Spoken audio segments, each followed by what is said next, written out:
ہم میں سے جو لوگ مسلم سماج کے بارے میں جانتے ہیں وہ خلا کے بارے میں عام طور پر ضرور جانتے ہیں۔ خلا یعنی کہ عورت جب طلاق مرد سے مانگتی ہے اور مرد اسے طلاق دیتا ہے۔ یہ ایک عام طریقہ ہے طلاق لینے کا جب عورت طلاق لینا چاہتی ہے مسلم سماج میں۔ آج کے دور میں لگ بھگ ہر مسلمان عورت کو ہندوستان میں ایسا محسوس دیتا ہے اور مرد کو بھی کہ خلا ہمیشہ سے اس کا ایک حق تھا اور حق ہے، لیکن ایسا بالکل نہیں ہے۔ آپ کو یہ جان کر کافی حیرانی ہوگی کہ 1930 کی دہائی تک، یا اگر میں بالکل صحیح کہوں تو 1939 تک یہ حق ہندوستان کی عورتوں کو نصیب نہیں تھا۔ اصل میں ہندوستان میں یا بر صغیر میں یا پورے ساؤتھ ایشیا میں زیادہ تر مسلمان حنفی مذہب کو مانتے ہیں۔ جو لوگ اسلام کے بارے میں تھوڑا کم جانتے ہیں انہیں میں بتانا چاہوں گا کہ سنی مسلمان 4 الگ الگ طریقے کے فقہ، یعنی کہ 4 الگ الگ طریقے کے قرآن اور حدیث کے انٹرپریٹیشن کو فالو کرتے ہیں، جس میں سے ایک حنفی فقہ کہلاتا ہے، ایک ملکی فقہ کہلاتا ہے، ایک حنبلی فقہ کہلاتا ہے، ایک شافعی فقہ کہلاتا ہے۔ اس کے علاوہ بھی اور ایک گروپ ہوتا ہے جو خود کو ان چاروں سے الگ کر کر دیکھتا ہے، لیکن اس میں جو سب سے بڑی آبادی ہے وہ حنفی فقہ کی ہے۔ حنفی فقہ مطلب جو یہ مانتے ہیں کہ امام ابو حنیفہ نام کے ایک اسلامک اسکالر نے جو چیزیں جس طریقے سے انٹرپریٹ کیا قرآن کو اور حدیث کو، اسی کے حساب سے وہ اسلام کو دیکھتے ہیں، مانتے ہیں، اس کے قانون کو سمجھتے ہیں۔ ہندوستان میں آپ جتنے دیوبندی، بریلوی، صوفی آپ جسے بھی دیکھتے ہیں وہ سب حنفی مذہب کو ماننے والے ہوتے ہیں، وہ حنفی مذہب کے حساب سے ہی اسلام کو فالو کر رہے ہوتے ہیں۔ حنفی مذہب ویسے تو عام طور پر یہ مانا جاتا ہے کہ تھوڑا سا ڈھیل دیتا ہے لوگوں کو، کم مطلب تھوڑا سا آسان ہے اسے فالو کرنا، لیکن جب بات آتی ہے طلاق کی اور شادی کی تو یہ بہت سخت مذہب ہے۔ اس مذہب میں یعنی کہ امام ابو حنیفہ کے قریب عورت کی اور سے طلاق لینے کا کوئی بھی طریقہ موجود نہیں ہے۔ جی ہاں، آپ نے بالکل صحیح سنا۔ اصل میں خلا حنفی مذہب میں پاسبل ہی نہیں ہے، ممکن ہی نہیں ہے، اور یہی چیز ہندوستان کے مسلمان ہمیشہ سے فالو کرتے آئے تھے، یعنی کہ اگر طلاق مرد لینا چاہتا ہے تو لے سکتا ہے، لیکن عورتیں ہندوستان میں طلاق کے لیے نہیں کہہ سکتی تھی، یعنی کہ خلا کی جو رائٹ ہے وہ ان کے پاس نہیں تھا۔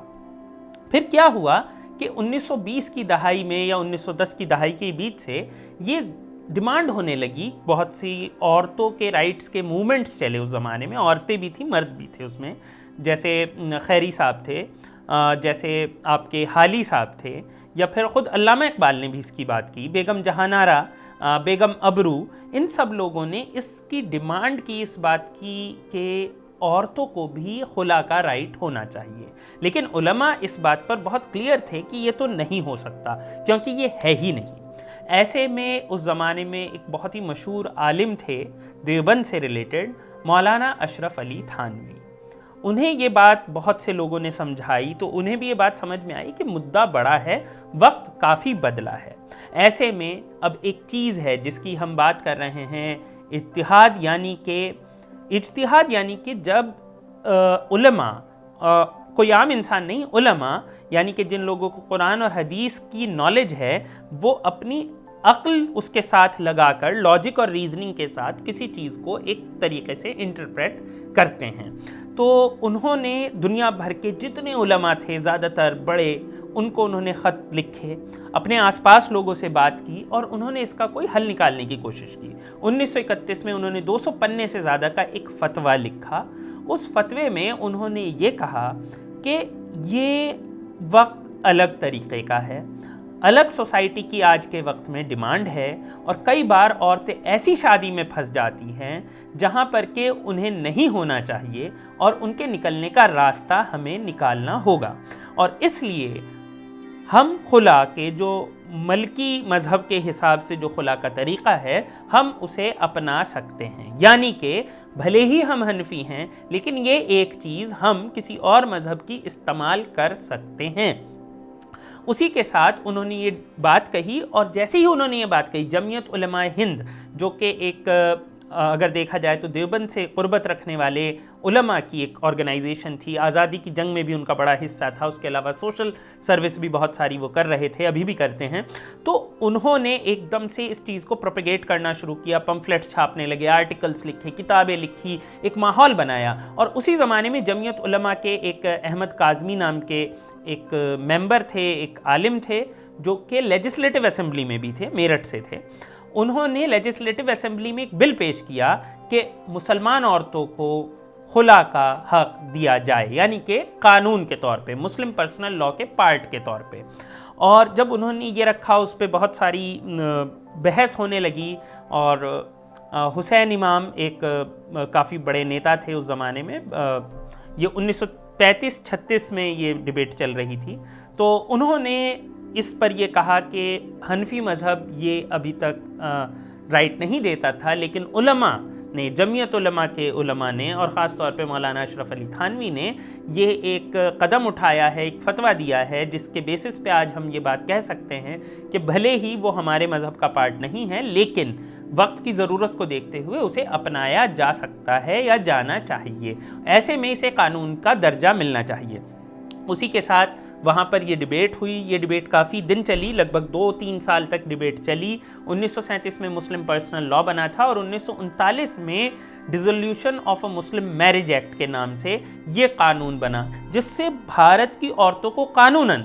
خلا لینے کا اختیار ملا، انہیں یہ رائٹ ملا. اور اس کی جو بنیاد ہے وہ اصل میں مولانا اشرف علی تھانوی کا وہ فتویٰ ہے جس میں کہ یہ بات کہی گئی کہ عورتیں خلا لے سکتی ہیں، بھلے ہی وہ حنفی مذہب کا ایک حصہ نہیں تھا.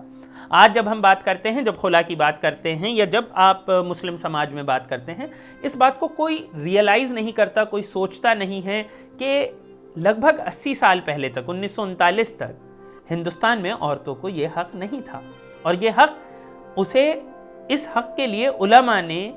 لڑائی کری، اور انہوں نے اجتہاد کا بیسس بنا کر اس پر لڑائی کری. انہوں نے ریزننگ لی، انہوں نے اس وقت کی بات کی، انہوں نے دوسرے مذہب، دوسری انٹرپریٹیشن سے، دوسرے فقہ سے چیزوں کو اڈاپٹ کیا. اور اس سے یہ سمجھ میں آتا ہے کہ جب وقت پڑتا ہے تو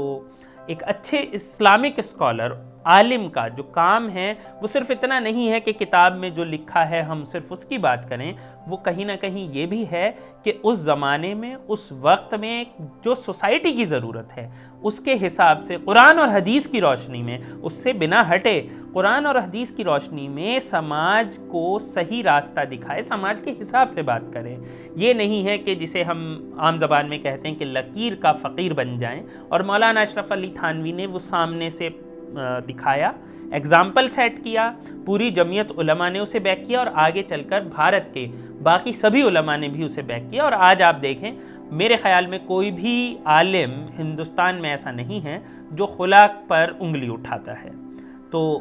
آپ دیکھ سکتے ہیں کہ کس طریقے سے اسلامک اسکالر جب اپنی ریزننگ کا استعمال کرتے ہیں اور جب وقت کے ساتھ بدلنے کی بات کرتے ہیں تو کتنی بڑی ریولوشن، کرانتی یا انقلاب لے کر آ سکتے ہیں. اور خلا اس کا ایک بہت بڑا ایگزامپل ہے.